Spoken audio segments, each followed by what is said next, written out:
अध्यात्म विज्ञान कोई धर्म या संप्रदाय नहीं है, ये स्पिरिचुअल साइंस है जो कुदरत के कानून पर आधारित है।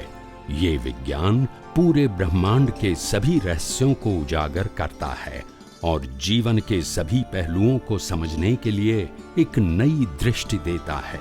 इसी को आर्ट ऑफ विजन कहते हैं, दुनिया को देखने की एक नई दृष्टि, जो अध्यात्म विज्ञानी परम पूज्य स्वामी श्री कमलेशानंद जी के निर्देशन में सनातन सत्य का अनुसंधान कर हमारे जीवन को प्रकाशित करे।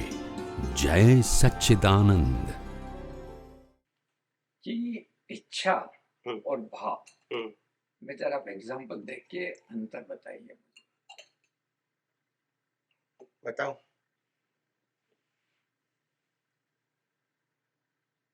जो भी भाव या इच्छा इस बर्थ के साथ जुड़ी है, इसका रिजल्ट आए या न भी आए, मगर वो डिस्चार्ज है। एग्जाम्पल,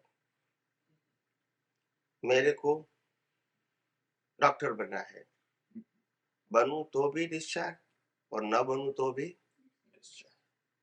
मेरे को हाउस लेना है, लू तो भी डिस्चार्ज, नहीं लू तो भी डिस्चार्ज। any भाव और इच्छा connected with the current birth is to be called a discharge, यानी परिणाम। ये पुरुषार्थ। और जो भाव इस भाव के अंदर हमने सार के रूप में बनाए, सार समझते हैं, एब्स्ट्रैक्ट, जैसे हमने पढ़ाई किया, फिर मालूम कि इस प्रकार की पढ़ाई नहीं होनी चाहिए, इस प्रकार का होना चाहिए। Not for this work. After finish your education, अभी आप सार निकाल के इतनी सारी मेहनत करने के मैंने ये डिग्री प्राप्त किया, इससे अच्छा तो ये किया होता तो अच्छा था, मगर ये समय खत्म हो गया आपका। मगर ये भाव तो कर सकते हैं ना फॉर नेक्स्ट वर्ष। हमको माँ बाप मिला, फिर लगता है कि हम अगर गांव में रहते हैं, अगर शहर में रहते तो हम आगे बढ़ते हैं। हम तो गांव में पैदा हुए तो 10-15 साल तो ऐसे ही निकल गए हमारे। तो ये भाव है आपका, नया भाव है, क्योंकि दिस भाव is not connected with this birth. ये आपने अनुभव से सार निकाला। आप बिजनेस करते हो, बिजनेस करते हो, और बिजनेस के अंदर आपने पूरी जीवन बिता दिया, 40-50 साल एक ही बिजनेस में, आपके पास मास्टरी भी है। फिर आपने ऑब्जर्व करके देखा कि इतना सारा मेहनत करके मैंने क्या पाया, इससे अच्छा तो ये अच्छा है। मगर अभी आप कर सकते हैं, मगर भाव तो कर सकते हैं। ये भाव है। Intention they create the new cause. और अभी की बात जो करते हो, लोग शादी करते हैं, बच्चे होते हैं, हर बात में अपने भाव बदलते हैं। संजोग तो नहीं बदल सकते हैं। बदल सकते हैं? समझ में आया? ये दुनिया की कोई किताब में ये डेफिनेशन नहीं है, नहीं मिलेगी आपको। आप समझे? मिलेगा वो गोल गोल मिलेगा। इच्छा और भाव और विचार सब कंफ्यूजन। समझ में आया? सब कंफ्यूजन। तो अब उसके साथ जो मेरे साथ जो आप पूछता हूँ, जब मैंने प्रैक्टिस शुरू किया तो 4 साल तक मैं जो है नर्सिंग होम गया। फिर मैंने कहा नहीं, मेरे को ये इनकम नहीं चाहिए, क्योंकि वो जो नर्क मैंने वहाँ देखा नर्सिंग होम में, मैंने कहा मेरे को ये इनकम नहीं चाहिए, मैं तो नहीं जाऊँगा प्रैक्टिस। पर मैंने अपना रास्ता अपना बंद कर दिया। हालांकि अच्छी इनकम थी, सब थी, पर मैं कहा मैं तो नहीं करूँगा ये इनकम, और मैं उसमें से बंद कर दिया, हमने नर्सिंग होम जाना। तो ये जो मैंने डिसीजन लिया, ये इच्छा थी कि भाव था? ये भाव, ये इच्छा थी आपकी, डिस्चार्ज। वो तो डिस्चार्ज किया, मेरे को नहीं करना। फिर बाद में जो किया, हाँ, कि नहीं मैं इसके बजाय तो जो है कुछ ये करना चाहता। हाँ, और ये भी डिस्चार्ज है, वो भी डिस्चार्ज है। तो फिर भाव, you are connected with the current life. मैंने क्या डेफिनेशन समझो, मैंने क्या कहा, आपका कोई भी इच्छा या भाव करंट लाइफ के साथ जुड़ा हुआ है, वो डिस्चार्ज है। वो रूपक में आए या ना भी आए, वो भी आप पूरी डेफिनेशन सुनो मेरी। राइट, नहीं समझ गया मैं। पर अब अगर इसी स्थिति में मैं क्या करता, उसको आप भाव कहते। हाँ, इसी स्थिति में आप ये करते कि ये स्थिति में आपने सार निकाल दिया कि ऐसे जीवन बिताने से ये जीवन जीना अच्छा है। ये सार तो समय पे निकलता है, ऐसे ऑन द स्पॉट नहीं निकलता। इट्स अ लॉन्ग प्रोसेस, आप समझे। तो जैसे आप डॉक्टर बनने के बाद आपको 25-30 साल हो जाता है प्रैक्टिस में, फिर मालूम होता है कि ये क्या, ये जिंदे व्यक्तियों को चीरना, ये करना, ये कोई अच्छा पैसा है। ऐसा होटल बोटल ले लो, मटन ले लो, अच्छा मैं एग्जाम्पल देता हूँ। तो ये एक व्यक्ति सार निकालता है बहुत समय पास होने के। अगर आज आप डॉक्टर बनेंगे, एकदम तो बिजनेस चेंज नहीं करेंगे। You have to start the profession. आप नहीं करोगे तो लोग कहेंगे यार पागल हो यार, इतना पढ़ाई किया, इतना डिग्री प्राप्त किया, और आप कहते हैं अभी मैं मोटर ले लूंगा। आप समझे ना। तो ये एक लॉन्ग प्रोसेस होती है। उसके बाद व्यक्ति तय करती है कि इस प्रकार की मेहनत से फायदा, वो उसको अंदर थिंकिंग होता है और सार निकलता है कि आखिर मैंने क्या पाया इतना करने के बाद। अच्छा, एक व्यक्ति समझते कि चलो भी मैं डॉक्टर बनूं या लॉयर बनूं अमेरिका में, या एजेंट बनूं, और मेरे को हर $1 बिलियन मेरे को सैलरी मिलती है पर ईयर, एग्जाम्पल लेते हैं, और पैसा मैं बहुत कमाता हूँ, और मेरा एक फ्रेंड है, उसके पास तो एक खुद की मॉडल है और चलाता है। फिर 10 साल के बाद मालूम होता है कि वो तो एंजॉय करता है इसके लाइफ की, मॉडल में जिम्मेदारी नहीं, मैनेजर रख दिया, 3 शिफ्ट का कारीगर है, सफाई करने वाला सफाई करता है, वो तो खाली सुपरविजन, वो भी रिपोर्ट आया खत्म, कोई बात, कोई प्रॉब्लम है सॉल्व नहीं होता है, मैनेजर तभी तो वो इन्वॉल्व होना है, नहीं तो इन्वॉल्व होना ही नहीं है उसको। तो इस रूटीन वर्क समझते हैं ना, रूटीन वर्क है, और खाते पीते हैं, आनंद करते हैं, घूमते भी है, कोई तकलीफ नहीं है उनको। तो देश में विदेश में जाना, भले हमारे से कम कमाता है स्टिल दे एंजॉय, और हम इतना कमाते हैं स्टिल नॉट एंजॉय। तो आखिर सार निकालते मतलब क्या है?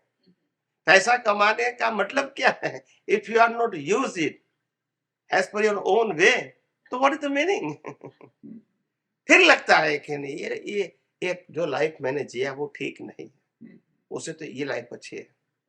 तो ये सार निकालने में थोड़ा समय लगता है। तो फिर वो भाव है, वो भाव हर परिस्थितियों में सार निकालना वो भाव है। बाकी रागद्वेष करते हैं वो भाव है, वो तो हो जाता है अवस्थाओं में, अज्ञानता के वश। જે ઈચ્છા જે ભાવ કર્યો કે મારે મોટો હાઉસ લેવું છે કે ગાડી લઈ લેવી છે, બરાબર. એ ડિસ્ચાર્જ હા, પણ એ ચાર્જ નહીં થયું કે નેક્સ્ટ ટાઈમ નો નો પણ અંદર ખુંચ્યા કરતો હોય કે લેવું જ છે તો પછી ચાર્જ થાય. वही सफरिंग है ना। मकान आया तो हफ्ता का सफरिंग, नहीं आया तो नहीं आया उनका सफरिंग। ચાર્જ નહીં થાય કેમ કે ભાઈ ઈચ્છા થાય તો કરું કે કઈ નો नहीं, मैंने क्या कहा, अगर मकान ले लिया आपकी इच्छा के मुताबिक तो हफ्ता का सफरिंग आएगा, और नहीं लिया तो नहीं लिया उसका सफरिंग आएगा। सफरिंग तो आएगा, સફર આવે પણ નેક્સ્ટ લાઈફમાં ચાર્જ નહીં થાય એટલા માટે ઇન્વોલ્વ થઈ જાય તો ચાર્જ થાય ને. नहीं। फिर अच्छे मकान में रहने के बाद हम कहेंगे इस प्रकार का मकान हमको सदा मिले, तो फिर भाव हो गया, मतलब बर्ड टू बर्ड मिले, सदा मिले, एवरी बर्ड। हैं? नेक्स्ट बता दिया लाइफ છે ભાવનું ફળ છે ને। करंट लाइफ इज अ भाव discharge of previous birth cause.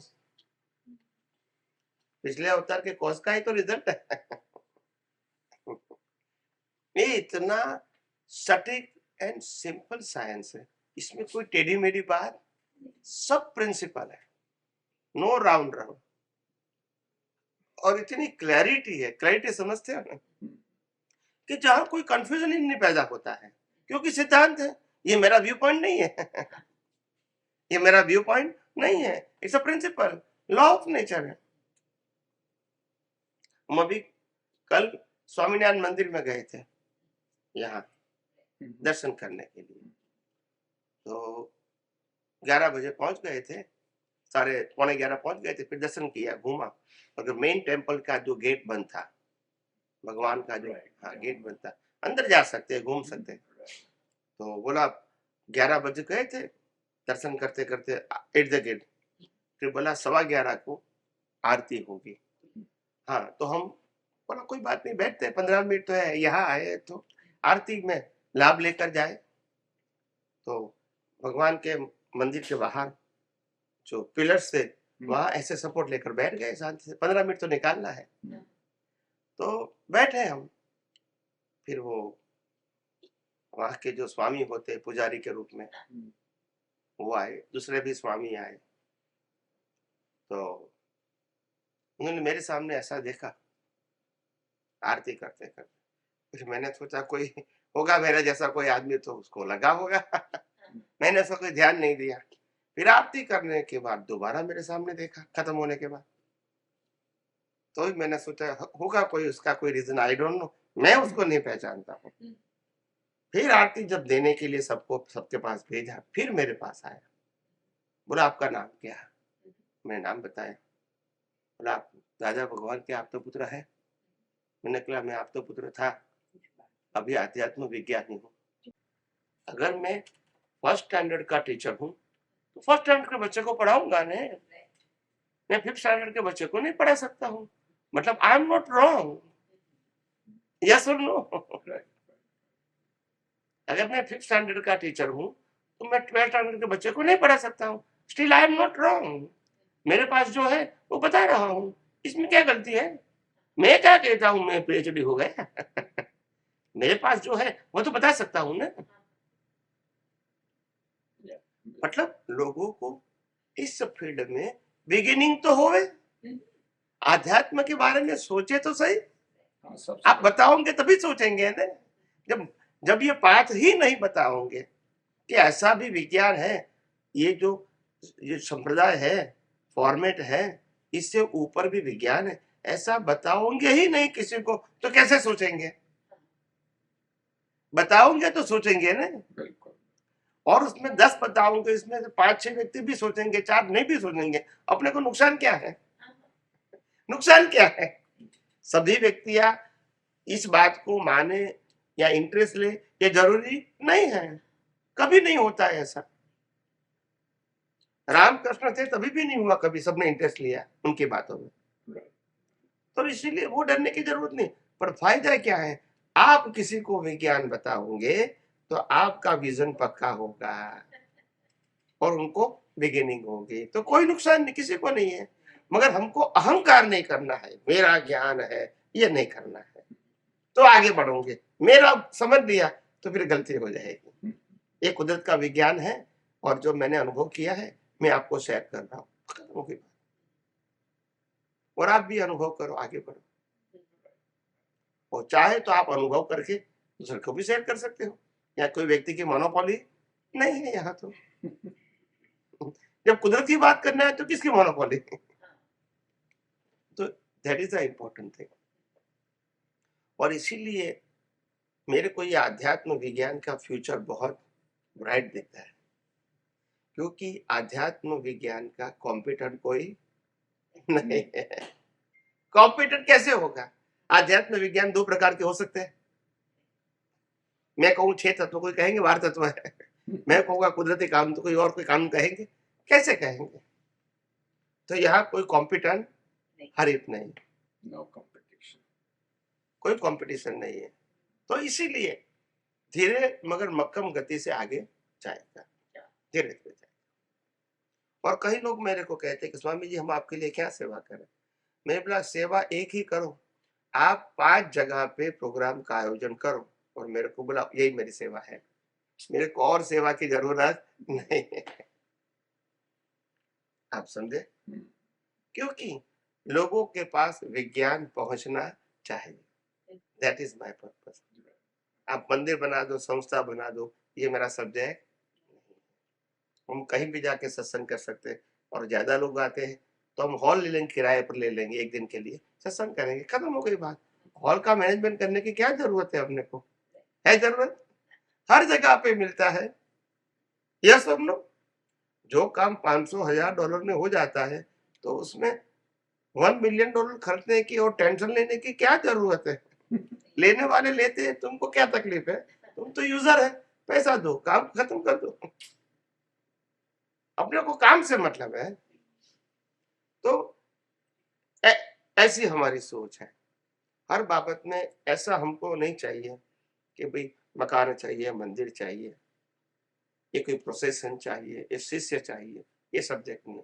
लोग विज्ञान जाने, आगे बढ़े और दूसरे को शेयर करते रहे, बस उसके लिए आप आयोजन करो।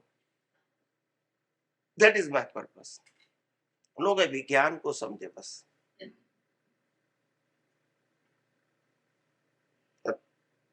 कहीं अवतारों से ये दिक्कत हो गई थी कि महापुरुष भी ये विज्ञान को पब्लिक के सामने ड्यू टू द सर्कमस्टांसेस पेश नहीं कर सके था। फिर भी लोगों की रिजिडिटी के कारण क्या करेंगे,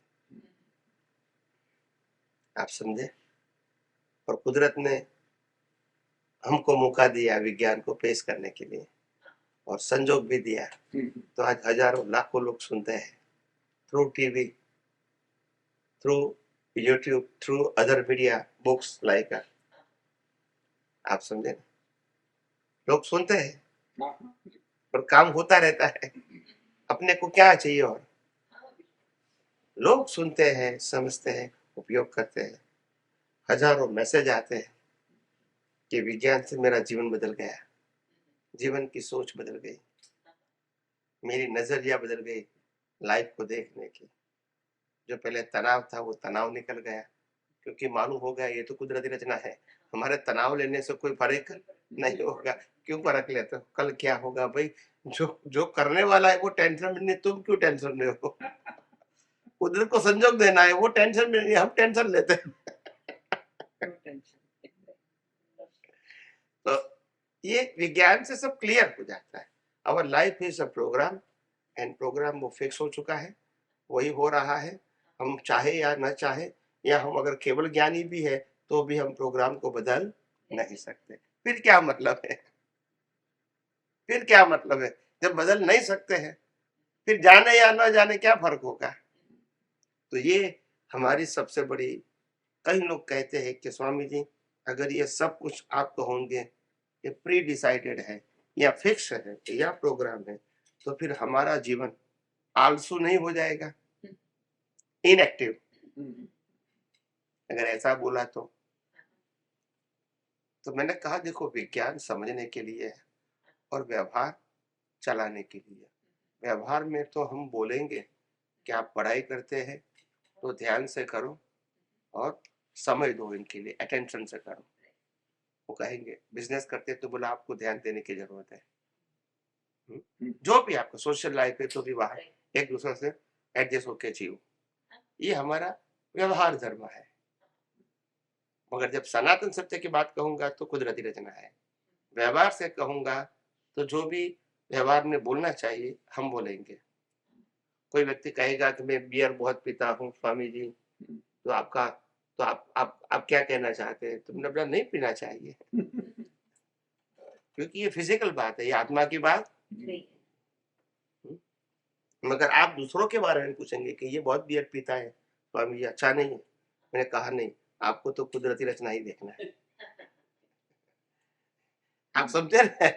आपको उनकी गलती देखने की जरूरत नहीं।